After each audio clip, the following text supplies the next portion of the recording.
Yeah, thank you, Ibu Sinta. Assalamualaikum warahmatullahi wabarakatuh. Good afternoon. Waalaikumsalam. I'm Susi Rahmawati from Indonesian Institute of Sciences.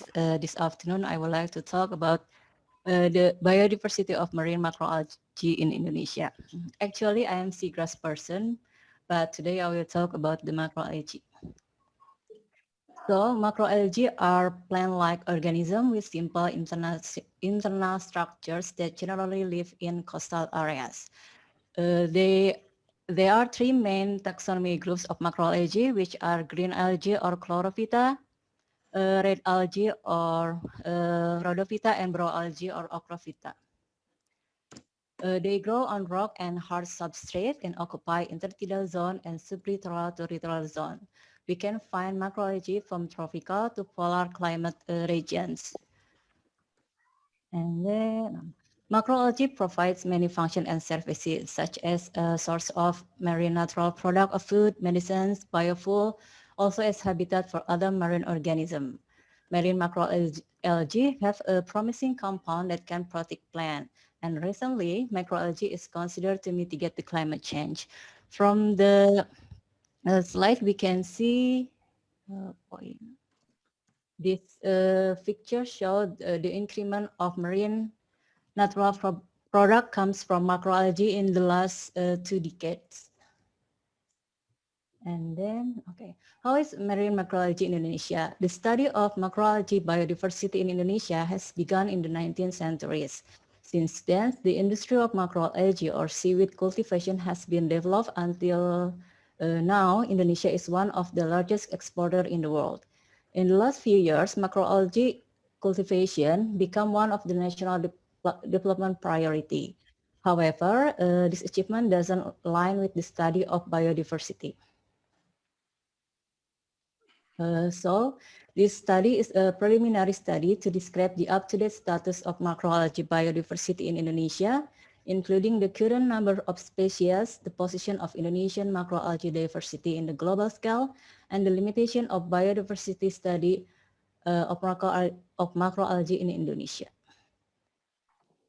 The study was a review of data from reference collection in Research Center for Oceanography LIPI and of articles retrieved from Google Scholar web search engine. A total of 136 published articles was collected from 1994 to 2020. All the data was sorted and grouped into three main taxonomy groups. Then the scientific name validation was conducted through WORMS, World Register of Marine Species, and algae beds. Not only the scientific name, also the distribution. Okay. Result and discussion. This is the first result. So 1,522 data was recorded. There were 306 data which is identified up to genus level only. And from the rest of the data, there were 238 species dominated by red algae for almost 50%. The previous study showed the record of macroalgae species in Indonesia. The Sibolga marine expedition from 19th to 20th centuries recorded almost 800 species, while the latest literature in 2010 recorded there are more than 900 macroalgae species. Further analysis is needed to see if the result of this study have a contribution to new species or new record of macroalgae species in Indonesia or not. Why such of this information is important? Because in the last decades, the utilization and contribution of macroalgae in many disciplines has increased significantly, such as the increment of the marine natural product, like you can see in this picture, and then macroalgae is also predicted to have a contribution to carbon sequestration in the ocean and the growing sector of food industry from macroalgae. The second result, this figure shows the position of Indonesia among the global biodiversity of macroalgae. We use the latest number of species proposed by Atmaja and Rain, which is 903 species. From this figure, we can see that Indonesia, with the longest coastline in the world, has a relatively low number of macroalgae species compared to the other tropical countries such as Philippines. It may be due to some reason, for example, habitat suitability or lack of macroalgae biodiversity study in Indonesia. And then this is the third result. This map shows the distribution of data collection location in this study. There were 109 locations across Indonesia. We can see most of the study located in Java and then in some part of Sulawesi and in Moluccas.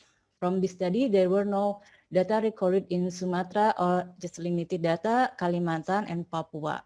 Also in East Nusa Tenggara and Flores. It may be due to no research carried out in those areas, or maybe the habitats are not suitable for macroalgae. From this study, limited information of macroalgae biodiversity in Indonesia may be due to some other reasons, such as the lack of macroalgae expert taxonomies in Indonesia, because from the data, 25% data is collected from the thesis of undergraduate students. Number two, the narrow area study. It's already 7 minutes. And most of the study focused in the intertidal zone. So we need to enlarge the study area. Number three, the limited access to data university. That is why we need an integrated national data, the open access one, to have a big data of macroalgae in Indonesia. The last, the information of species list is not clear, so it is urged us to have a standard template or follow any available standard template in this kind of study. As conclusion, the study played as an initial step to develop macroalgae database in Indonesia. The up-to-date information on macroalgae biodiversity is imperative to take opportunities of macroalgae utilization and face the climate change challenges, particularly in Indonesia. In the future, we still have a lot of things to do. For example, validation of taxonomic level, update checklist species, retrieve data from other relevant resources such OBIS, and maybe another collaboration with university around Indonesia. Thank you. That is my presentation.